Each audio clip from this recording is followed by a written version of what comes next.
किताब पर यहाँ बातचीत हो रही है और बहुत बड़े बड़े विद्वान यहाँ मौजूद हैं।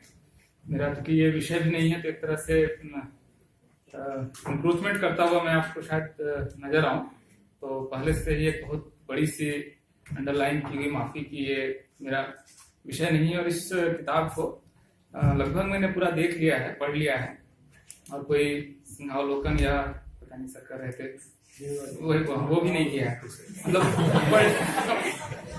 लगभग पढ़ डाला है एक शुरू से आखिर तक।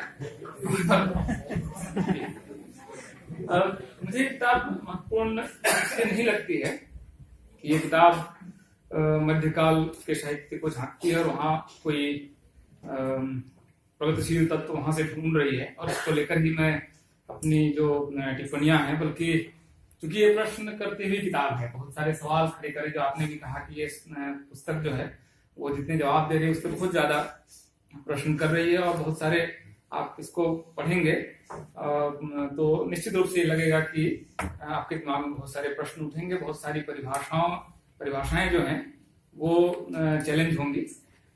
मैं इस किताब पर क्योंकि मुझे 15 मिनट का समय दिया गया है, तो 4-5 मिनट की एक लंबा चौड़ा मैं लिख के तो लाया था, लेकिन उसको पढ़ने का कोई अवकाश यहाँ नहीं है। तो 3-4 टिप्पणियां मैं इसमें करना चाहूंगा, 4 से 5 मिनट की 4 टिप्पणियां मुख्य रूप से मुझे करनी है। पहली तो ये किताब, क्योंकि प्रोफेसर साहब चतुराम साहब अब ये भी कह रहे हैं कि साहित्य को वो समाज शास्त्र के दृष्टि से उन्होंने जो देखना शुरू किया इसको वो कंटिन्यूटी में आगे रखना चाहते हैं और उस यात्रा में है। तो मैं इस पुस्तक को इस दृष्टि से देखना चाहता हूं कि जिस समय के पात्र हैं इसमें, जिस समय के साहित्य की बात है, उस समय मध्यकाल में भारत में क्या हो रहा था, दुनिया में क्या हो रहा था, ये सारे जो पात्र है साहित्य जहां से इवॉल्व हो रहे हैं वो क्या है। तो पहला मेरा पूरी बातचीत का पहला बिंदु ये है। दूसरा बिंदु जो मैं इस पर रखना चाह रहा हूं कि जिसको दूसरी परंपरा कहा जा रहा है, क्या वो सचमुच दूसरी परंपरा है या पहली परंपरा के अंदर का वो अंतर्द्वंद है और दूसरी परंपरा अब इवॉल्व हो रही है। तो या इसको आप तीसरी परंपरा कहिए, जो पहली और दूसरी परंपरा को मैं दरअसल क्लब करके एक जगह पर देखना चाह रहा हूँ, और करपात्री और गांधी को एक तरफ और इसके मुकाबले फुले अम्बेडकर परंपरा को दूसरी परंपरा के रूप में मैं देख रहा हूँ। तो साहित्य वो किस तरह से इवॉल्व होता है वो मैं देखना चाहता हूँ। तीसरा बिंदु मैं ये रखना चाह रहा हूँ कि भारतीय मॉडर्निटी के जो नायक हैं, जिनको हम मानते हैं कि भारतीय मॉडर्निटी खास करके पिछले 100-150 साल में जो इवॉल्व हो रही है, उन्होंने अपने किसी प्रेरणा के लिए मध्यकाल की ओर क्यों नहीं देखा, वहां के किसी साहित्य से कोई प्रगतिशील तत्व ढूंढने की कोशिश क्यों नहीं की, अम्बेडकर के साहित्य में कोई सूरदास या कोई और नहीं क्यों आ रहा है, फुले पूरे उस पीरियड को बहुत क्रिटिकल तरीके से क्यों देख रहे हैं, इवन जगदेव प्रसाद, रामस्वरूप वर्मा के भी साहित्य में आप देखेंगे तो उस बातचीत का तीसरा बिंदु है। और चौथा ये भी एक बहुत एक छोटी सी टिप्पणी के रूप में क्या मध्यकाल से किसी प्रगतिशील तत्व को ढूंढते हुए हमको सूर की तरफ और एक हद तक मीरा की तरफ भी हमको देखना चाहिए कि नहीं देखना चाहिए। खास करके इसमें मैं गेल ऑम्बेट ने जो किताब लिखी है सीकिंग बेगमपुरा, आपने ज्यादातर लोगों ने इसको देखा होगा, कुछ लोगों ने पढ़ा भी होगा। तो वो जिन लोगों की तरफ वो देख रही है, मॉडर्न या प्रोग्रेसिव लोगों की तरफ, उसमें वो सूर और मीरा को इंक्लूड नहीं कर रहे हैं। उसमें कबीर, रैदास, तुका, नामदेव, ये सारे लोग आ रहे हैं, चोखा मिला आ रहे हैं, गोरा कुम्हार आ रहे हैं, बहुत सब आ रहे हैं, लेकिन वो सूर और मीरा की तरफ गेल ऑम्बेट नहीं देखती हैं। तो ये 4 बिंदु पर मैं बात करना चाहता हूँ। पहला तो ये कि जिस समय, क्योंकि ये समाजशास्त्र की भी किताब है, मैं उस लोकेशन से इस किताब को देखता हूँ। भारतीय मध्यकाल जिस समय चल रहा है, उस पीरियड को आप कुछ भी माने, थोड़ा बहुत 100-50 साल आगे पीछे करके, वो वही समय है। क्या उस समय समाज में कुछ ऐसा प्रगतिशील या कुछ ऐसा क्रांतिकारी हो रहा था जिसका कोई लक्षण साहित्य में होना चाहिए? मेरी मान्यता ये है, मुझे करेक्ट कीजिए, मुझे लग रहा है कि मध्यकाल जो है भारत का एक तरह से अंधकार काल है। उस समय भारत में ऐसा कुछ भी नहीं हो रहा था जिसके अंदर से बहुत शानदार कुछ लिखा जा सके, डॉक्यूमेंट किया जा सके। आप समझिए कि उस समय यूरोप में क्या हो रहा था। कैल्विनिज्म आ रहा था, बाइबल को इंग्लिश में लिखा गया और वो उसकी लाखों प्रतियां बटे, इसके लिए प्रेस का आविष्कार हो रहा था, साइंटिफिक रिवॉल्यूशन की तैयारी हो रही थी। जो आम जन है उसका डिपिक्शन आपको उस समय के पेंटिंग से मिल रहा था, इंडस्ट्रियल रिवॉल्यूशन का एक पृष्ठभूमि बन रही थी। जिस समय यूरोप ये कर रहा था, जिस समय वेस्ट ये कर रहा था, उस समय भारत किन चिंताओं में डूबा होगा आप कल्पना कर सकते हैं। तो उस समय बहुत शानदार कुछ लिखा जाए, ये मतलब मुझे लगता है कि बहुत ज्यादा अपेक्षा है। बहुत हम निर्मम हैं उस समय के लेखकों के प्रति अगर ये कह रहे हैं कि वो बहुत प्रगतिशील क्यों नहीं है, स्त्रियों के बारे में ऐसा क्यों लिख दिया, वो जातियों को लेकर इतने रूढ़ क्यों है। दरअसल समाज ही उस समय मुझे लगता है कि भारतीय समाज एक ठहराव का उस समय शिकार था। उस समय कुछ भी शानदार नहीं हो रहा था, इसलिए शानदार नहीं लिखा जा रहा था। वस्तु से अगर विचार उत्पन्न होता है, वस्तु में ही वो चीज नहीं थी जो कि बहुत प्रगतिशील कुछ देती। तो इसलिए आप तुलसी अगर बहुत ही गंदे तरीके से कुछ समाजों को देखते हैं, स्त्रियों को देखते हैं, तो दरअसल उस समाज में वो लिखकर निकल गई और उस समय उनकी कोई कड़ी आलोचना नहीं होती। इसका मतलब ये है कि वहां पर निश्चित रूप से कुछ समस्याएं समाज के अंदर थी।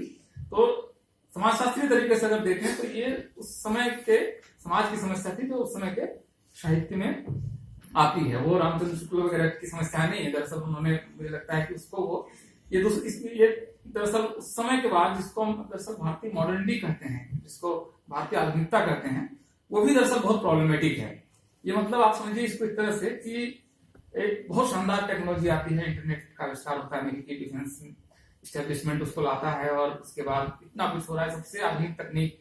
मतलब मैं कुछ बोल रहा हूँ और इस समय हो सकता है कि कई लाख लोग, हजारों लोग फेसबुक लाइव देख रहे हैं और पता नहीं वो किस तरीके से वो चीजें पहुंच रही है। इतना एक मॉडर्न एक टेक्नोलॉजी आती है और भारत में इसका सबसे सफल प्रयोग कम्युनिटी मैट्रिमोनी के रूप में होता है।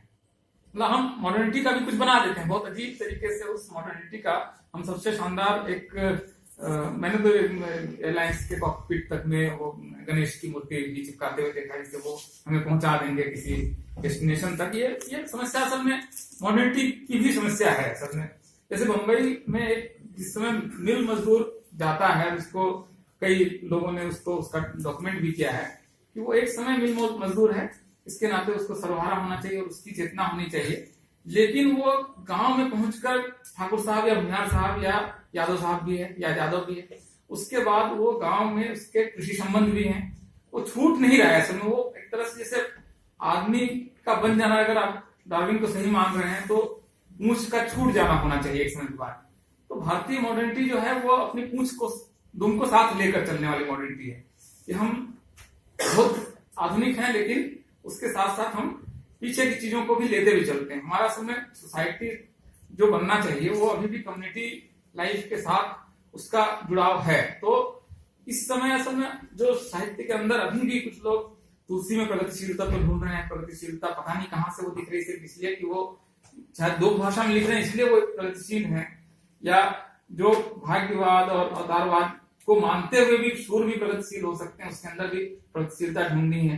क्योंकि प्रगतिशीलता है नहीं तो कहीं से लानी है, और कहीं से लानी है तो वो बहुत ही मतलब पता नहीं शब्द का इस्तेमाल करना चाहिए कि नहीं करना चाहिए। मॉडर्निटी दरअसल बहुत बास्टर्ड किस्म की मॉडर्निटी आई है। तो वो ये भी है, वो भी है, थोड़ा वो भी चल जाएगा, वो बहुत प्रगतिशील है, लेकिन शादी के समय तो पंडित जी आएंगे ही। बात कर रहे हैं तो समाज कह रहा है कि वो कराना पड़ेगा, तो सबसे आदमी समाजवादी है, लेकिन साथ में उतना तो समाज के साथ भी चलना पड़ेगा। देखिए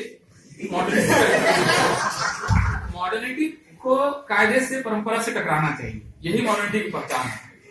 जब गैलीलियो कह रहे हैं कि बहुत समस्याएं हैं, आप बहुत महान है, मुझे अच्छा खाना ही पसंद है, अगर आपने ब्रेक को पढ़ा है तो मुझे सब कुछ पसंद है और मैं कॉम्प्रोमाइज भी करने को तैयार हूँ, लेकिन धरती तो घूमती है, उसका कुछ नहीं कर सकते, बाकी सब ठीक है। लेकिन अब ये अड़ जाना है ना, ये शायद मुझे लगता है कि भारतीय समाज की समस्या साहित्य में भी आपको लगातार दिख रही है। दूसरी बात कि जब हम जिसको हम दूसरी परंपरा कह रहे हैं, मुझे लगता है भयानक रूप से प्रॉब्लमेटिक है, जिसको कि नामवर सिंह दूसरी परंपरा के रूप में उनको थोड़ा सा क्रांतिकारी साउंड करते हैं। दरअसल उतने ही क्रांतिकारी हैं जितने करपात्री के मुकाबले गांधी क्रांतिकारी। गांधी की क्रांतिकारिता से तो प्रॉब्लम है, जो पेरी एंडरसन कह रहे हैं, जिसमें वो कह रहे हैं कि ये जो इंडिया का जो पूरा आइडिया ऑफ इंडिया है, इसमें ही दरअसल समस्या है, और गांधी उसको पूरा का पूरा सिंबलाइज कर रहे हैं। भारतीय वर्ण व्यवस्था को इसी रूप में रहना चाहिए, ये वो आखिर तक मान के चलते हैं। कभी भी उन्होंने इस स्थापना को नहीं बदला है। अछूत को अछूत नहीं मानना चाहिए, इतना सा करेक्ट उन्होंने किया है।